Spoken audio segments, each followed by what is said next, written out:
Working mumps breast feeding continue చేయాలంటే breast pump use చేస్తున్నారా? అయితే ఈ టిప్స్ మీకోసం. సో బ్రెస్ట్ పంప్ యూస్ చేసినప్పుడు బ్రెస్ట్ మిల్క్ని ఎలా స్టోర్ చేసుకోవాలి, ఆ స్టోర్ చేసిన మిల్క్ని ఎలా వాడాలి, బ్రెస్ట్ పంప్ని ఎలా స్టెరిలైజ్ చేయాలి అన్నది ఈరోజు తెలుసుకుందాం. ఫస్ట్ మదరు ఎక్స్ప్రెస్ చేద్దాం అనుకున్నప్పుడు వాళ్ళు ఫుడ్ తిని వాటర్ బాగా తాగి ఒక కామ్ ప్లేస్లో ఉండి ఆ బ్రెస్ట్ పంప్ని తీసుకొని ఫస్ట్ హ్యాండ్స్ బాగా వాష్ చేసుకుని మీ బ్రెస్ట్ పంప్ నీట్గా ఉందా అన్నది చూసుకోండి.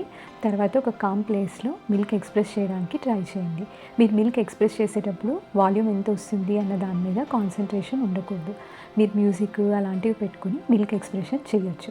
ఈ మిల్క్ ఎందులో ఎక్స్ప్రెస్ చేయాలి అంటే బీపీఏ ఫ్రీ కంటైనర్స్ మార్కెట్లో ఉన్నాయి.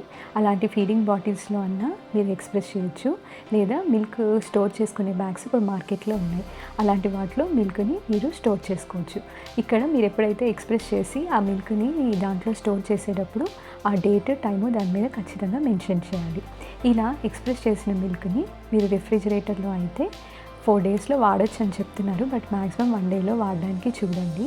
ఫ్రీజర్లో అయితే 3 మంత్స్ టు 6 మంత్స్ గైడ్లైన్స్ చెప్తుంది, బట్ మన ఇంట్లో పవర్ సప్లై కంటిన్యూస్గా ఉండకపోవడం వల్ల అది కరెక్ట్గా ఉండకపోవచ్చు. నెక్స్ట్ ఇలా స్టోర్ చేసిన మిల్క్ని మనం రూమ్ టెంపరేచర్ తీసుకొచ్చేదాన్ని థాయింగ్ అంటారు.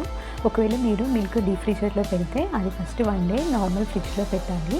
ఒకవేళ ఫ్రిడ్జ్లో పెట్టింది అంటే ఒక హాట్ వాటర్ తీసుకొని ఆ హాట్ వాటర్లో ప్రిజర్వ్డ్ మిల్క్ని పెట్టాలి. అది కాసేపటికి రూమ్ టెంపరేచర్ అవుతుంది. సో అలాంటి మిల్క్ని మనం యూస్ చేయొచ్చు. ఇక్కడ చాలామంది పేరెంట్స్ ఏం చేస్తారంటే ఈ మిల్క్ని తీసుకొచ్చి స్టవ్ మీద పెట్టి బాయిల్ చేస్తూ ఉంటారు. అలా చేయకూడదు. మిల్క్ని తీసుకొచ్చి మైక్రోవేవ్లో పెడుతూ ఉంటారు. అలా కూడా చేయకూడదు.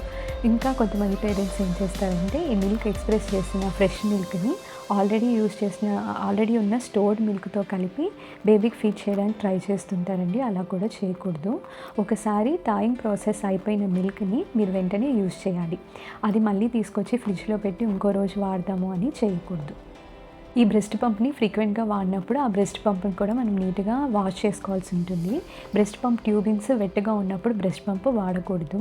సో అది కంప్లీట్గా డ్రై అయిన తర్వాతే మీరు మిల్క్ ఎక్స్ప్రెషన్కి బ్రెస్ట్ పంప్ వాడాలి.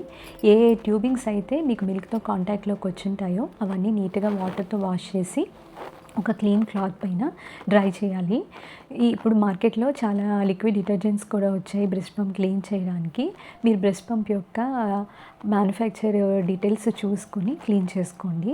అలాగే పైన బ్రెస్ట్ పంప్ పైన కూడా డర్టీగా ఉండకూడదు, దాన్ని కూడా నీట్గా క్లీన్ చేసి పెట్టుకోండి. బ్రెస్ట్ మిల్క్ని మళ్ళీ కూడా చెప్తున్నాను, మీరు మైక్రోవేవ్లో కానీ స్టవ్ మీద పెట్టి హీట్ చేయకూడదు. ఒకసారి థాయింగ్ ప్రాసెస్ అయిపోయిన మిల్క్ని మళ్ళీ ఫ్రిడ్జ్లో పెట్టకూడదు. ఫ్రెష్ మిల్క్ని ఆల్రెడీ స్టోర్డ్ మిల్క్ని కలిపి బేబీకి ఫీడ్ చేయడానికి ట్రై చేయకండి.